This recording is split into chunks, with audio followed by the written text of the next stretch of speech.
જામનગરની MP Shah medical college અને જીજી hospital ફરી એકવાર ગંભીર આક્ષેપોને લઈને ચર્ચામાં આવી છે। રેસિડેન્ટ ડોક્ટરોના કામના કલાકો, આરામ, ખોરાક, રજા અને ફરિયાદ કરવા અંગેના કથિત દબાણને લઈને સોશિયલ મીડિયામાં વાયરલ થયેલી એક અનામી ફરિયાદે મેડિકલ તંત્રમાં ખળભળાટ મચાવ્યો છે।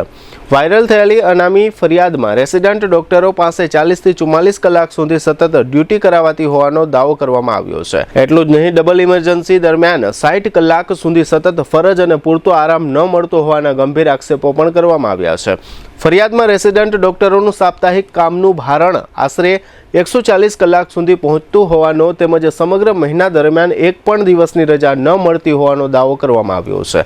માત્ર કામના કલાકો જ નહીં પરંતુ સિનિયર અને જુનિયર રેસિડેન્ટ વચ્ચેના વ્યવહાર અંગે પણ ફરિયાદમાં સવાલો ઉઠાવવામાં આવ્યા છે। જુનિયર રેસિડેન્ટ પાસે સિનિયર માટે નાસ્તો કરાવવાની ફરજ પાડવામાં આવતી હોવાનો દાવો કરવામાં આવ્યો છે। આ ઉપરાંત ફરિયાદ કરનાર રેસિડેન્ટ ડોક્ટરોમાં ભયનું વાતાવરણ હોવા અને ફરિયાદ બાદ બધું બરાબર છે તેવા નિવેદન પર સહી કરાવવામાં આવતી હોવાના આક્ષેપો પણ કરવામાં આવ્યા છે। મેડિકલ અભ્યાસ દરમિયાન સીટ છોડવા ઈચ્છતા વિદ્યાર્થીઓ માટે લાખો રૂપિયાની પેનલ્ટીનો મુદ્દો પણ ફરિયાદમાં ઉઠાવવામાં આવ્યો છે। પરંતુ મહત્વનું એ છે કે આ તમામ આક્ષેપો અનામી ફરિયાદમાં કરવામાં આવેલા દાવા છે અને તેની સ્વતંત્ર પુષ્ટિ થઈ નથી।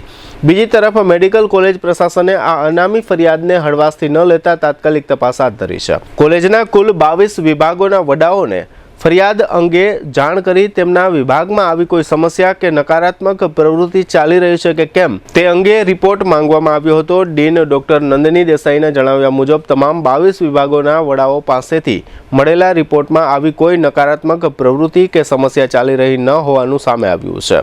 મેડિકલ કોલેજ તંત્રએ સોશિયલ મીડિયામાં વાયરલ થયેલી અનામી ફરિયાદના આક્ષેપોને પાયાવિહોણા ગણાવ્યા છે। રેસિડેન્ટ ડોક્ટરોને પૂરતો ખોરાક કે ઊંઘ ન મળવી, વધુ પડતા વર્કિંગ અવર્સ અથવા ફરિયાદ ન કરવા દબાણ કરવામાં આવતું હોવા અંગે વિભાગવાર તપાસ કરવામાં આવી હોવાનું તંત્રનું કહેવું છે।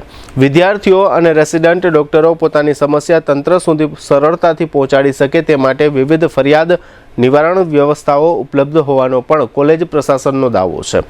ઓળખ જાહેર કર્યા વગર ફરિયાદ કરી શકાય તેવી QR કોડ આધારિત વ્યવસ્થા, દરેક વિદ્યાર્થી માટે મેન્ટરશિપ સિસ્ટમ, ડીનના ઈમેલ તેમજ વિભાગીય બેઠકોમાં પોતાની સમસ્યા રજૂ કરવાની તક આપવામાં આવતી હોવાનું તંત્રએ જણાવ્યું છે। તંત્રના જણાવ્યા મુજબ આજ દિન સુધી કોઈ વિદ્યાર્થી કે રેસિડેન્ટ ડોક્ટર તરફથી નામ સાથે આવી કોઈ સત્તાવાર ફરિયાદ મળી નથી। એક તરફ અનામી ફરિયાદમાં રેસિડેન્ટ ડોક્ટરોના ડ્યુટી અવર્સ અને સુવિધાઓને લઈને ગંભીર આક્ષેપો છે તો બીજી તરફ મેડિકલ કોલેજ પ્રશાસન આ તમામ આક્ષેપોને પાયાવિહોણા ગણાવી રહ્યું છે। હવે સૌથી મોટો સવાલ એ છે કે રેસિડેન્ટ ડોક્ટરોના વાસ્તવિક ડ્યુટી અવર્સ, રેસ્ટ પીરિયડ અને રજાની વ્યવસ્થા અંગે પારદર્શક માહિતી જાહેર થશે કે નહીં, કારણ કે આ મુદ્દો માત્ર રેસિડેન્ટ ડોક્ટરો પૂરતો સીમિત નથી। લાંબી ડ્યુટી અને આરામના અભાવની કોઈપણ અસર દર્દીઓની સારવાર અને હોસ્પિટલની વ્યવસ્થા સાથે પણ સીધી રીતે જોડાયેલી છે। હાલ તંત્રે 22 વિભાગોના તપાસ કરાવી આક્ષેપોને નકારી કાઢ્યા છે અને ભવિષ્યમાં કોઈપણ વિભાગમાં આવી પરિસ્થિતિ સામે આવશે તો તાત્કાલિક અને કડક કાર્યવાહી કરવાની ખાતરી આપી છે। હવે જોવાનું એ રહેશે કે તંત્રની સ્પષ્ટતા બાદ આ મામલો શાંત થાય છે કે પછી આક્ષેપોના સમર્થનમાં કોઈ નવી ફરિયાદ, પુરાવા કે હકીકત સામે આવે છે